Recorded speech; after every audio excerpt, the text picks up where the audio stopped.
Olá, você assiste agora ao Revista TST, o informativo semanal da Justiça do Trabalho. Veja o que preparamos para a edição de hoje. Empresa é condenada por instalar câmeras de segurança em vestiário.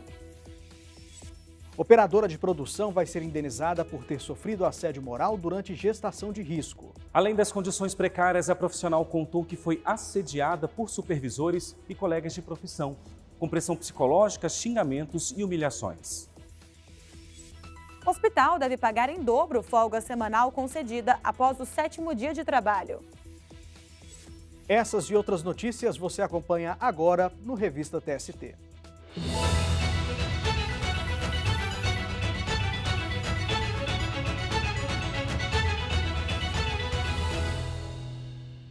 Começamos com um caso julgado pela Seção 1 de Dissídios Individuais.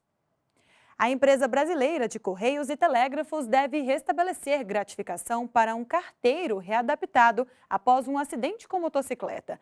Para a SDI1, a supressão da parcela ofende o princípio constitucional de redutibilidade salarial. O carteiro de Porto Alegre, no Rio Grande do Sul, disse na ação que recebeu o adicional de 30% do salário base durante vários anos. Depois de ter sofrido um acidente de trabalho, ele precisou ficar afastado das funções. Devido às condições físicas, no retorno às atividades, ele foi readaptado internamente e passou a exercer o cargo de agente de Correios. Com a mudança de função, o adicional que recebia foi suprimido. Em ação trabalhista contra a empresa brasileira de Correios e Telégrafos, o carteiro argumentou ter havido alteração contratual lesiva. A empresa, por sua vez, alegou que a mudança de função justifica a supressão do adicional. Ao avaliar o caso, o Tribunal Regional do Trabalho da 4ª Região, no Rio Grande do Sul, manteve a sentença de primeiro grau que havia negado o direito à parcela. Segundo o TRT, o fato de o carteiro ter sido reabilitado, ainda que em razão de acidente de trabalho, não obriga o empregador a manter a integralidade do pagamento. O caso chegou ao Tribunal Superior do Trabalho. A 5ª turma restabeleceu a gratificação com base na jurisprudência de que a reabilitação não pode implicar redução salarial. Após novo recurso, desta vez na Seção 1 de Dissídios Individuais, o relator, ministro Alexandre Ramos, reafirmou o entendimento da turma e ressaltou que o trabalhador readaptado em decorrência de acidente de trabalho ou de doença ocupacional não pode ter o adicional suprimido, ainda que constitua salário condição, devido a quem trabalha em determinadas condições legais. A extinção, de acordo com o tribunal, afronta os princípios constitucionais da dignidade da pessoa humana e da irredutibilidade salarial. Assim, a SDI1 rejeitou o recurso dos Correios e manteve a condenação quanto ao pagamento do adicional de 30% do salário ao profissional. A decisão foi unânime. Um julgamento realizado pela Seção 2 de Dissídios Individuais após a morte do advogado de defesa de uma empresa foi anulado pelo próprio colegiado. A SDI2 entendeu que esse fato inviabilizou a possibilidade de sustentação oral no julgamento. O repórter Daniel Vasques tem os detalhes desse caso para a gente. Oi, Daniel. Oi, Anderson. Oi, Luana. O julgamento que foi anulado ocorreu em março deste ano. À época, a decisão da SDI2 foi desfavorável à empresa JF Floresta Agropecuária Araguaia. A companhia entrou com embargos de declaração com a justificativa de que o advogado que a representava no caso havia morrido em janeiro. Por isso, foi pedida a anulação do julgamento.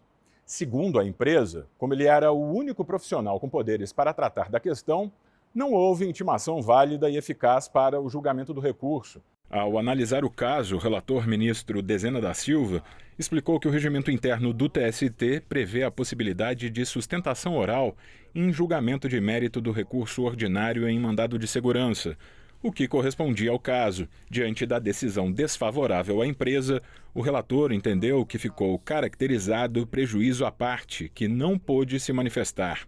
De acordo com o ministro, na ausência de prova em contrário, presume-se que a JF Floresta desconhecia a morte do advogado constituído para atuar no processo. É o caso dos autos.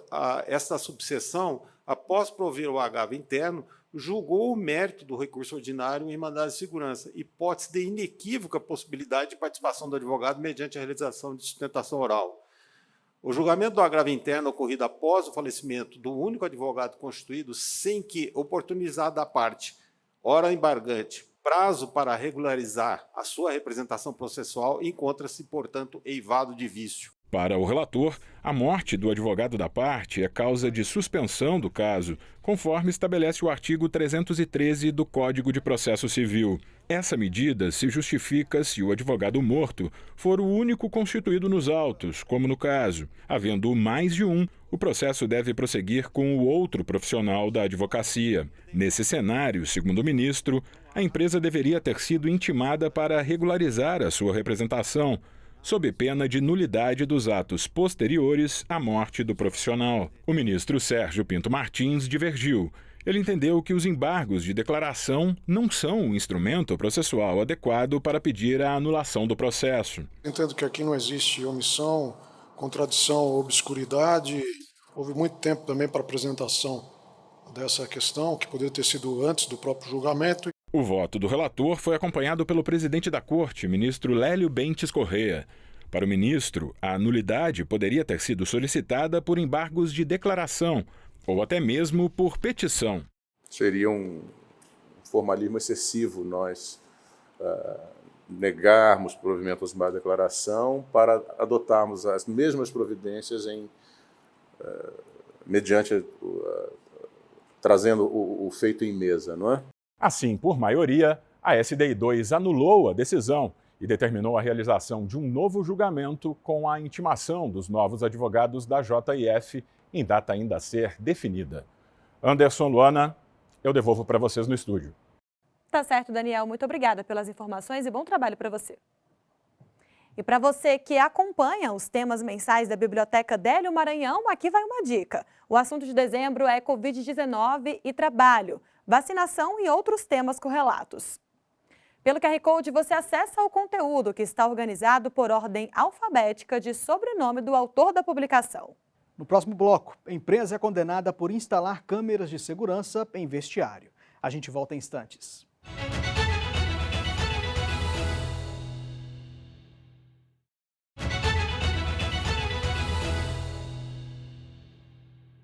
O Revista TST está de volta com os destaques dos casos julgados pelas turmas do tribunal.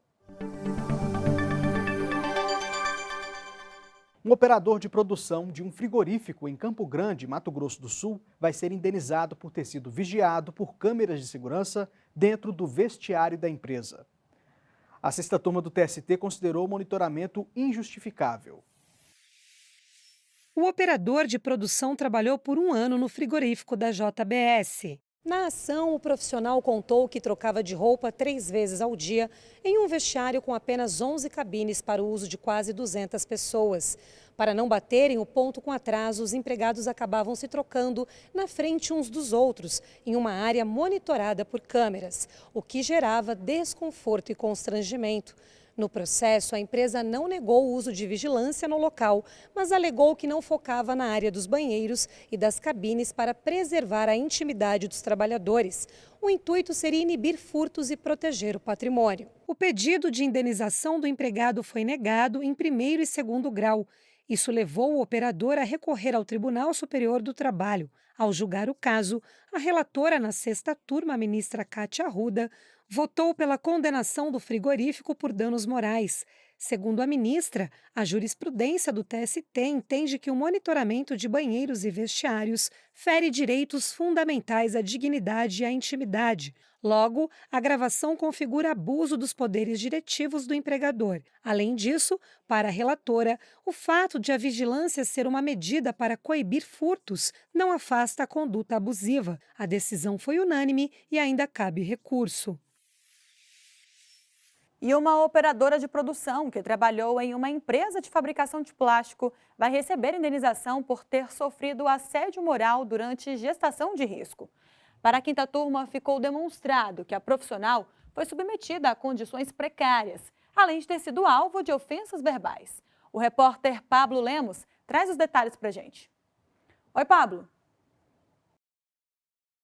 Olá, Luana. A empregada trabalhava para a indústria Plastic Ominium em Betim, Minas Gerais. Ela contou no processo que o trabalho consistia em receber peças e que, para isso, precisava abaixar diversas vezes e pegar peso, além de ter que se sentar em caixas. As atividades foram mantidas apesar de contraindicação médica por causa de gestação de risco. A trabalhadora também relatou que chegou a ter sangramento dentro da empresa, mas que nenhuma providência foi tomada. Além das condições precárias, ela registrou ainda ter sido assediada por supervisores e colegas de profissão, com pressão psicológica, humilhações e xingamentos. A indústria negou as acusações. Alegou que não havia relato de que a profissional tenha recorrido ao setor de recursos humanos ou denunciado o assédio de outra maneira. Com base em prova testemunhal e laudo pericial, o Tribunal Regional do Trabalho da Terceira Região, em Minas Gerais, concluiu que a empregada foi vítima de assédio moral. O TRT assinalou que uma das testemunhas trazidas pela empresa foi um supervisor apontado como um dos assediadores, o que retirava a credibilidade dos depoimentos. Por isso, condenou a empresa ao pagamento de R$20 mil de indenização. No TST, o relator do caso na quinta turma, ministro Breno Medeiros, rejeitou o recurso da empresa. Ele explicou que, para chegar à conclusão diferente, seria necessário reexaminar fatos e provas, medida vedada pela súmula 126 da Corte. Por unanimidade, a decisão do regional ficou mantida e a empresa vai ter de indenizar a empregada em R$20 mil. Luana, volto com você. Muito obrigada, Pablo, e até a próxima. Está na Constituição. O repouso semanal remunerado é direito dos trabalhadores rurais e urbanos. O descanso deve ocorrer preferencialmente aos domingos. Mas o que acontece quando a folga só é concedida após o 7º dia trabalhado? Para a segunda turma, nesses casos, o dia correspondente ao repouso deve ser pago em dobro. O caso ocorreu em 2019, em Santa Catarina. O Sindicato dos Trabalhadores em Estabelecimentos de Serviços de Saúde do município de Chapecó ajuizou a ação contra um hospital da região para invalidar norma coletiva que previa alteração na concessão de folga semanal remunerada aos trabalhadores. O artigo 7º da Constituição Federal prevê expressamente o repouso semanal remunerado, preferencialmente aos domingos. Mas a norma coletiva da categoria previa a jornada diária de 6 horas de segunda a sexta-feira ou de 12 horas, aos sábados ou domingos, de maneira alternada. Dessa forma, eventualmente, a folga era concedida somente após o 7º dia consecutivo de trabalho. O Tribunal Regional do Trabalho da 12ª Região afastou a decisão de primeiro grau que havia condenado o hospital ao pagamento em dobro de dias de descanso. O TRT acolheu o argumento de que esse modelo de escala de trabalho era necessário para manter o hospital funcionando.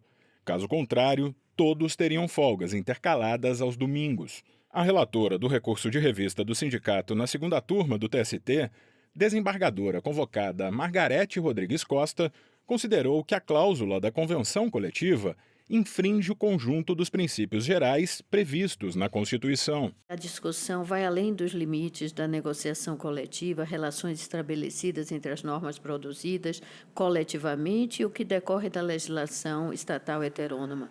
E aí trago, dentro do marco constitucional inaugurado com a Constituição de 88, as alterações na arquitetura da regulação do trabalho, que passam necessariamente por avaliar possibilidades de preservação e incremento de direitos sociais. A magistrada apresentou estudos no sentido de que a imposição legal de períodos de descanso busca reduzir os riscos inerentes ao trabalho. Ela indicou ainda pesquisas científicas que demonstram as consequências nocivas do descumprimento de parâmetros básicos relativos à limitação da jornada de trabalho. O voto da relatora foi acompanhado pela ministra Maria Helena Malman. Algumas questões elas são de ordem constitucional e não podem ser flexibilizadas, e uma delas que diz respeito ao repouso semanal. Após a decisão, o hospital entrou com recurso ainda não julgado. No próximo bloco, vamos falar sobre profissões do futuro. Não saia daí.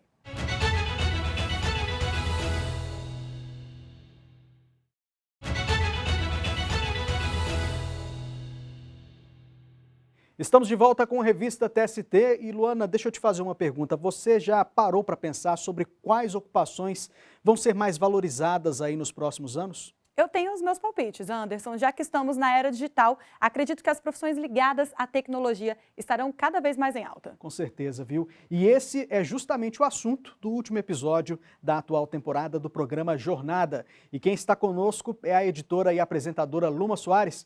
Oi, Luma. Afinal, quais são as profissões do futuro? Conta pra gente. Anderson, tem muitas previsões sobre as profissões do futuro e a Luana acertou, viu? O mais recente relatório do Fórum Econômico Mundial listou atividades que devem ser substituídas por máquinas nos próximos anos. O documento apontou que até 2027, pelo menos 23% dos empregos atuais devem mudar. Entre as atividades que devem gerar mais vagas de trabalho estão as ligadas à inteligência artificial, à segurança da informação e à robótica. Por isso, o relatório sugere que governos, empresas e trabalhadores invistam em formação ou em requalificação. E é importante ficarmos de olho não só nas profissões que devem desaparecer devido à automação, mas também nas que vão resistir ou se adaptar aos novos tempos. A gente vai debater essas e outras questões no quarto e último episódio da 5ª temporada do Jornada. As edições do programa já estão disponíveis no canal oficial do TST, no YouTube. É com vocês, Anderson, Luana. Muito obrigado, Luma. Até a próxima. E antes de encerrarmos esta edição, fique com alguns destaques da semana. 9 ministros e uma ministra do TST que já se aposentaram receberam a medalha comemorativa dos 80 anos da consolidação das leis do trabalho. A homenagem também incluiu a entrega de placa com a reprodução da primeira página da versão original da CLT, assinada pelo então presidente da República, Getúlio Vargas, e por juristas que fizeram parte da comissão que elaborou o conjunto de normas em 1943. O Tribunal Superior do Trabalho e a Procuradoria-Geral do Município do Rio de Janeiro celebraram um acordo de cooperação para reduzir o número de processos que tramitam na Corte. Atualmente, cerca de 4.000 ações trabalhistas envolvendo a capital fluminense estão pendentes de julgamento no tribunal. A celebração do convênio foi conduzida pelo presidente do TST e do Conselho Superior da Justiça do Trabalho, ministro Lélio Bentes Corrêa. A Justiça do Trabalho e a Escola Nacional de Administração Pública, ENAP, assinaram um termo de cooperação para que servidores tenham acesso a cursos ofertados pela instituição de ensino na modalidade à distância. Vão ser oferecidas capacitações em áreas como gestão pública, direito, tecnologia e inovação. Integrantes da Escola Nacional da Magistratura da França visitaram a Escola Nacional de Formação e Aperfeiçoamento de Magistrados do Trabalho, a ENAMAT. O grupo foi recebido pelo ministro Maurício Godinho Delgado, que é diretor da Escola Brasileira. Durante o encontro, a encarregada de cooperação internacional da instituição francesa, Emily Brain, reforçou o interesse em ampliar ações de cooperação. E o plenário do Senado Federal aprovou a indicação do ministro Caputo Bastos para o Conselho Nacional de Justiça. Foram aprovados ainda os nomes do desembargador Alexandre Teixeira de Freitas Bastos Cunha, do TRT da 1ª Região no Rio de Janeiro, e do juiz Guilherme Guimarães Feliciano, da 1ª Vara do Trabalho de Taubaté, em São Paulo, como representantes da Justiça do Trabalho no CNJ. O programa de hoje chegou ao fim. Muito obrigada pela companhia. Não se esqueça de que temos um encontro marcado na semana que vem. Até lá!